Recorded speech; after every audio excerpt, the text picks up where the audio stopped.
Home minister ಬಿಡಿ. Home minister ನಾಗಮಂಗಲದಲ್ಲಿ ಕಳೆದ ವರ್ಷ ಗಣೇಶ ಪ್ರೊಸೆಷನ್ ಅಲ್ಲಿ ಕಲ್ಲು ಹೊಡೆದಾಗ್ಲೇ ಸಣ್ಣ ಪುಟ್ಟ ಘಟನೆ ಅಂತಂದ್ರು.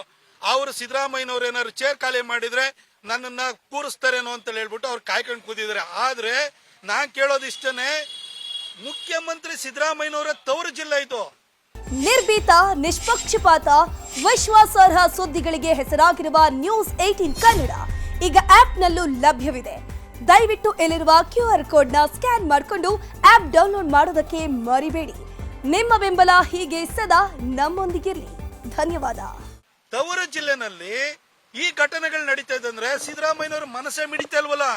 ಅಲ್ಲ ಸರ್, ಬಹಳ ವೀರಾವೇಶದಲ್ಲಿ ಮಾತಾಡ್ತೀರಿ, ಧಾರ್ಷ್ಟ್ಯದಿಂದ ಮಾತಾಡ್ತೀರಿ, ಉಡಾಫೆಯಿಂದ ಮಾತಾಡ್ತೀರಿ. ಇದ್ರ ಬಗ್ಗೆ ಮಾತಾಡಿ ಸರ್. ಇದು ಈ ಘಟನೆ ನಡೆದಿದೆಯಲ್ಲ, ನಿಮ್ ಮಗಂಗೆ ಹೇಳಿ ಆ ಟ್ರಾನ್ಸ್ಫರ್ ದಂಧೆ ನಿಲ್ಸಕ್ ಹೇಳಿ. ನಿಮ್ MLA ಗಳಿಗೆ ಹೇಳಿ ಮಿನಿಟಿಗೆ ಹೋಗಿ ಕಾಸಿಸ್ಕೊಳ್ಳೋಂಥದನ್ನ ಬಿಡಕ್ ಹೇಳಿ. ನೀವು ಅದನ್ನ ಯಾಕೆ ಸರ್ ಮಾಡಲ್ಲ? ನೀವೇನು DK ಶಿವಕುಮಾರ್ ಚೆನ್ನಾಗಿ ಕೊಡ್ತಾ ಇದಾರೆ, ಮೇಲ್ಗಡೆ ಮೇಂಟೈನ್ ಮಾಡ್ತಾ ಇದಾರೆ, ನನ್ನೆಲ್ಲ 2.5 ವರ್ಷದ ನಂತರ ಇಳಿಸ್ಬಿಟ್ರೆ ಕಷ್ಟ ಅಂತ ನೀವು ಬ್ಯಾಗ್ ತುಂಬಿ ಕಳಿಸ್ಬೇಕು ಅಂತಲ್ಲ, ಅದಕ್ಕೆ ನೀವು ಮಾಡ್ತಾ ಇದ್ದೀರಾ, ಆ ಪ್ರಯತ್ನ ಮಾಡ್ತಾ ಇದ್ದೀರಾ. ಅದಕ್ಕೆ ಯಾರು ಹೊಡ್ಕೊಂಡಿರ್ಲಿ ನನಗೆ ಇಷ್ಟು ಕೊಡಿ ಅಂತ ಹೇಳಿ. ಈ ಪರಿಸ್ಥಿತಿ ಇವತ್ತು ಕರ್ನಾಟಕದಲ್ಲಿ ನಡೀತಾ ಇದೆ. ಅಲ್ಲಿ ಯಾರೋ ಹೋಗಿ ಅಲ್ಲಿ ಬಿಗ್ ಬಾಸ್ ಅದೇನು ಒಳ್ಳೆ ಕಾರ್ಯಕ್ರಮ ಅಂತ ನಾನೇನು ಹೇಳಕ್ ಹೋಗಲ್ಲ. ಆದ್ರೆ ಅಲ್ಲಿ ಹೋಗಿ ಸುದೀಪ್ ಮೇಲೆ ದ್ವೇಷಕ್ಕೆ ಅಲ್ಲಿ ಹೋಗಿ ಬೀಗ ಹಾಕ್ಸೋದು. ಪೊಲ್ಯೂಷನ್ ಕಂಟ್ರೋಲ್ ಬೋರ್ಡ್ ಅವ್ರು ಬರ್ತಾರೆ. ಏನ್ ನಡೀತಾ ಇದೆ? ಹೆರಾಸ್ಮೆಂಟ್ ಮಾಡೋಂತ ನಡೀತಾ ಇದೆ ಬೆಂಗಳೂರಿನಲ್ಲಿ. ಇವತ್ತು ನೀವು ಪರಿಸ್ಥಿತಿನ ಗುಂಡಿ ಮುಚ್ಚಕ್ಕೂ ಆಗ್ಲಿಲ್ಲ. ಇತ್ತೀಚೆಗೆ ಯಾರೋ ಹೇಳ್ತಾ ಇದ್ರು ಅವ್ರಿಗೆ ಗುಂಡಿನೂ ಮುಚ್ಚಲಿಲ್ಲ. ಈಗ ಅವ್ರ ಮಿನಿಸ್ಟರ್ಗಳದ್ದು ಬಾಯಿ ಮುಚ್ಚಕ್ಕೂ ಸಿದ್ದರಾಮಯ್ಯನವ್ರ ಕೈಲಿ ಆಗ್ತಾ ಇಲ್ಲ ಅಂತ ಹೇಳಿ. ಇಂಥ ಪರಿಸ್ಥಿತಿ ಇವತ್ತು ಕರ್ನಾಟಕದಲ್ಲಿ ಇದೆ. ಇದು ಇವತ್ತು ಒಬ್ಬ ಫ್ಲಾಟ್ ಕಟ್ಟೋನ್ ಇರ್ಬೋದು, ಅವನಿಗೆ ಒಂದು ಸ್ಕ್ವೇರ್ ಫುಟ್ಗೆ ಆಕ್ಯುಪೆನ್ಸಿ ಸರ್ಟಿಫಿಕೇಟ್ ತೊಗೊಳ್ಬೇಕು ಅಂದ್ರೆ ಬೆಂಗಳೂರಿನಲ್ಲಿ 150 ರೂಪಾಯಿಂದ 250 ರೂಪಾಯಿ ನಡೀತಾ ಇದೆ.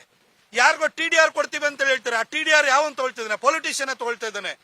ಒಂದು ವಾಟರ್ ಕನೆಕ್ಷನ್ ಬೆಂಗಳೂರಿನಲ್ಲಿ ತಗೊಳ್ಬೇಕು ಅಂದ್ರೆ 20,000 ಇದ್ದು 1.5 ಲಕ್ಷ ರೂಪಾಯಿ ತಗೊಂಡೋಗಿದ್ದಾರೆ. ಇವತ್ತು ಒಂದು ಕರೆಂಟ್ ಕನೆಕ್ಷನ್ ತಗೊಳ್ಬೇಕು ಅಂತ ಹೇಳ್ಬಿಟ್ರೆ ಅಲ್ಲಿ ಇವತ್ತು ಸುಲಿಗೆ ಆಗಿದೆ. ಮುದ್ರಾಂಕ ಬೆಲೆನ ಅದನ್ನ ಜಾಸ್ತಿ ಮಾಡಿದ್ದಾರೆ. ಒಟ್ಟಾರೆ ಜನರನ್ನ ಸುಲಿಗೆ ಮಾಡುವಂತದ್ದು ಬಿಟ್ರೆ ಇನ್ 1 ಪಾಯಿಂಟ್ ಅಜೆಂಡಾ ಇನ್ನೇನು ಇಲ್ಲ.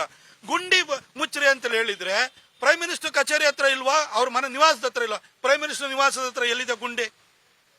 ಬರೀ ಸುಮ್ನೆ ಅವ್ರು ಮಾಡಿಲ್ಲ, ಆಯ್ತಪ್ಪ ಬೇರೆಯವ್ರು ತಪ್ಪು ಮಾಡಿದ್ರೆ ಅಂತ ನಿಮ್ಮನ್ನ ಕೂರಿಸಿರೋದು. ನೀವೇನ್ ಮಾಡ್ತಾ ಇದ್ದೀರಿ?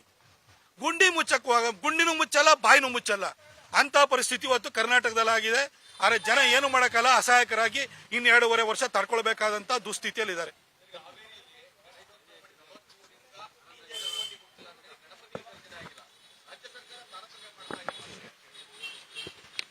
ಇವತ್ತು ಈ ವಿಚಾರಕ್ಕಷ್ಟೇ ಮೈಸೂರನ್ನ ಕಾಡ್ತಾ ಇರುವಂತ ಸಮಸ್ಯೆಗಷ್ಟೇ ಸೀಮಿತವಾಗಿ ಮಾತಾಡ್ಲಿಕ್ಕೆ ಬಂದಿದ್ದೀನಿ. ಅದನ್ನು ರಾಜ್ಯದ ಜನತೆ ನೋಡಿದರೆ ಅದಕ್ಕೆ ಮುಂದಿನ ದಿನಗಳಲ್ಲಿ ರೆಸ್ಪಾಂಡ್ ಮಾಡ್ತೀನಿ. ಇನ್ನೇನು 2.5 ವರ್ಷ ಕತ್ತಲಿದೆ. ಜನ ನೀವು ತಪ್ಪು ಮಾಡ್ಬಿಟ್ಟಿದ್ರಿ. ನೀವು ತಪ್ಪನ್ನ ತಿದ್ಕೊಳ್ಬೇಕು ಅಂದ್ರೆ ನೀವು 2.5 ವರ್ಷ ಕಾಯ್ಬೇಕು. ನಾವು ಕೂಡ ನಿಮ್ಮ ವಿಶ್ವಾಸನ ಗಳಿಸೋದಕ್ಕೆ ನಮಗೂ 2.5 ವರ್ಷ ಟೈಮ್ ಕೊಟ್ಟಿದ್ದೀರಿ. ನೀವು ನಿಮ್ಮ ವಿಶ್ವಾಸ ನಾವು ಗಳಿಸ್ತೀವಿ. ನೀವು ನಿಮ್ಮ ತಪ್ಪನ್ನ ತಿದ್ಕೊಳ್ಳಿ. 2028ರಿಂದ ಒಳ್ಳೆ ಆಡಳಿತವನ್ನು ಕೊಡೋಣ.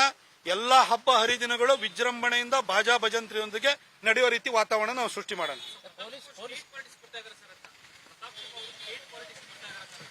ಎಲ್ಲ ಈಗ ಅಪ್ರಸ್ತುತ ವಿಚಾರ.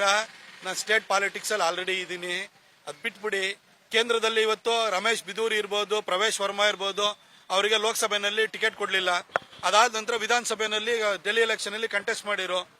ರಮೇಶ್ ಬಿದೂರಿ ಅವರು ಕಡೆ ಕ್ಷಣದಲ್ಲಿ ಸೋತರು. ಬಹುಶಃ ಇಲ್ಲ ಅಂದ್ರೆ ಡೆಲ್ಲಿ ಚೀಫ್ ಮಿನಿಸ್ಟರ್ ಆಗ್ತಿದ್ರು ಏನೋ. ಪ್ರವೇಶ್ ವರ್ಮಾ ಗೆದ್ರು, ಅವರು ಡೆಪ್ಯೂಟಿ ಚೀಫ್ ಮಿನಿಸ್ಟರ್ ಆಗಿದ್ದಾರೆ. ನಾನು ರಾಜ್ಯ ರಾಜಕಾರಣಕ್ಕೆ ಬಂದಿದ್ದೀನಿ. ಅದನ್ನ ಹೊರತಾಗಿ ಇವತ್ತು ಮೈಸೂರಿನ ವಿಚಾರ ಇದು. ಮೈಸೂರಿನ ಭದ್ರತೆ ವಿಚಾರ. ಮೈಸೂರು ಇವತ್ತು ನಾವು ತಲೆ ತಗ್ಸೋ ಸ್ಥಿತಿ ಬರಬಾರದು. ನಮ್ಮ ಮೈಸೂರಲ್ಲಿ ಈ ಘಟನೆ ನಡಿಬಾರ್ದು.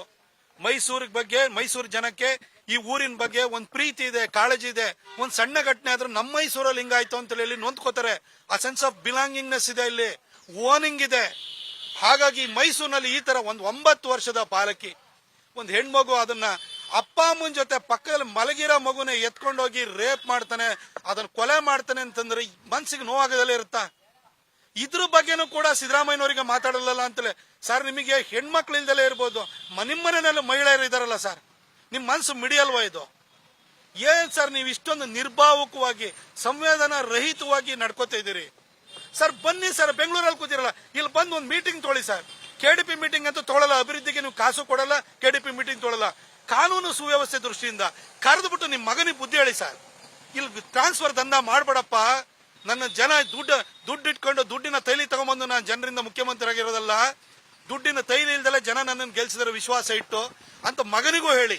ನಿಮ್ MLA ಕರೆದಳಿ ಸರ್. ನಿಮ್ MLA ಪರಿಸ್ಥಿತಿ ಹೆಂಗಾಗಿದೆ ಅಂತಂದ್ರೆ, ಒಂದು ಬಿಲ್ಡಿಂಗ್ ಕಟ್ತಾರೆ, ಹೋಟ್ಲ್ ಕಟ್ಲಿ, ಮನೆ ಕಟ್ಲಿ, ಬಿಲ್ಡಿಂಗ್ ಎದುರುಗಡೆ ನಿಂತ್ಕೊಳ್ತಾರೆ ಸರ್. ಇಂಥ ದುಸ್ಥಿತಿ ಬಂದೋಗ್ಬಿಟ್ಟಿದೆ ಇವತ್ತು. ವಸೂಲಿಗೆ ಯಾರೋ ಮೊದಲೆಲ್ಲ ಏಜೆಂಟ್ಸ್ ಗಳು ಬರೋರು, ಯಾವನ RTA ಹಾಕ್ಸ್ಬಿಟ್ಟು ಎಲ್ಲ ಕಾರ್ಪೊರೇಷನ್ ಇಂಜಿನಿಯರ್ ಕಳಿಸ್ಬಿಟ್ಟು ಮನೆ ಕಟ್ಟೋರ ಜೊತೆ ವಸೂಲಿ ಮಾಡೋರು. ಇವಾಗ MLA ವಸೂಲಿ ಮಾಡ್ತಾ ಇದಾರೆ ಸರ್ ಮೈಸೂರಲ್ಲಿ. ಈ ಪರಿಸ್ಥಿತಿ ಬಂದೋಗಿದೆ. ಇದು ನಿಮಗೆ ಕಾಣಿಸ್ತಾ ಇಲ್ವಾ ಸರ್? ನೀವು ನಿಮ್ಮ ಮೊಮ್ಮಗನ ಕೂರಿಸ್ಕೊಂಡ್ಬಿಟ್ಟು ನಿಮ್ಮ ಮೊಮ್ಮಗನ ಹೆಸರು ಹೇಳ್ಕೊಂಡ್ಬಿಟ್ಟು ಅಲ್ಲಿ ಏನು ಅವನು ಮುಂದಿನ ರಾಜಕಾರಣಕ್ಕೆ ಬಂದ್ಬಿಡ್ತಾನೆ, ಅವನ ಹೆಸರನ್ನ ಕೂತ್ಕೊಂಡು ನೀವು ಆ ಸಭೆನಲ್ಲಿ ಕೂತ್ಕೊಂಡು ಕರೀತೀರಿ. ಅಲ್ಲಿ ವಿರಾಟ್ ಕೊಹ್ಲಿ ಬಂದ್ರೆ ನಿಮ್ಮ ಮೊಮ್ಮಗನ ಕರ್ಕೊಂಡು ಹೋಗ್ತೀರಿ ಸರ್. ಕಂಡೋರ್ ಮಕ್ಕಳು ನಿಮಗೆ ನಿಮ್ಮ ಮಕ್ಕಳು ಅಂತ ಅನಿಸ್ತಾ ಇಲ್ವಾ ಸರ್? ದೀನ ದಲಿತರ ಬಗ್ಗೆ ಮಾತಾಡ್ತೀರಿ, ಅಹಿಂದ ಬಗ್ಗೆ ಮಾತಾಡ್ತೀರಿ. ಅವ್ರ ಓಟಿಗೆ ಅಷ್ಟೇನೆ ಸರ್ ಸೀಮಿತ. ಪ್ರಸಾದ್ ಸಾಹೇಬ್ರು ತೀರ್ಕೊಂಡಾದ ನಂತರ ಇವತ್ತು ಮೈಸೂರಿನ ಜನರ ಪರವಾಗಿ ಅಥವಾ ಒಂದು ಪ್ರಜ್ಞಾವಂತಿಕೆ ಇಟ್ಕೊಂಡು ಮಾತಾಡುವಂತ ಲೀಡರ್ಗಳೇ ಇಲ್ದಂಗೆ ಆಗೋಗ್ಬಿಟ್ಟಿದ್ದಾರೆ. ನೀವು ಕೂಡ ಎಗ್ಗಿಲ್ದಲೆ, ನೀವು ಕೂಡ ಲಂಗು ಲಗಾಮಿಲ್ದಲೆ ವರ್ತಿಸ್ತಾ ಇದ್ದೀರಿ. ನಿಮ್ದು 1 ಪಾಯಿಂಟ್ ಅಜೆಂಡಾ DKನ ತುಳಿಯೋದು, DKಗೆ ಏನಾದ್ರು ಮಾಡಿ ನಿಮ್ ಚೇರ್ನ ಎಳೆಯೋದು, ಇಷ್ಟು ಬಿಟ್ಟರೆ ಏನೂ ಇಲ್ಲ. ನಿರ್ಭೀತ, ನಿಷ್ಪಕ್ಷಪಾತ, ವಿಶ್ವಾಸಾರ್ಹ ಸುದ್ದಿಗಳಿಗೆ ಮತ್ತೊಂದು ಹೆಸರಾಗಿರೋ ನ್ಯೂಸ್ 18 ಕನ್ನಡ ಈಗ ಆಪ್ನಲ್ಲೂ ಲಭ್ಯ ಇದೆ. ದಯವಿಟ್ಟು ಇಲ್ಲಿರೋ QR ಕೋಡ್ ಅನ್ನ ಸ್ಕ್ಯಾನ್ ಮಾಡಿಕೊಂಡು ಆಪ್ ಡೌನ್ಲೋಡ್ ಮಾಡೋದಕ್ಕೆ ಮರಿಬೇಡಿ. ನಿಮ್ಮ ಬೆಂಬಲ ಹೀಗೆ ಸದಾ ನಮ್ಮೊಂದಿಗಿರಲಿ. ಧನ್ಯವಾದ.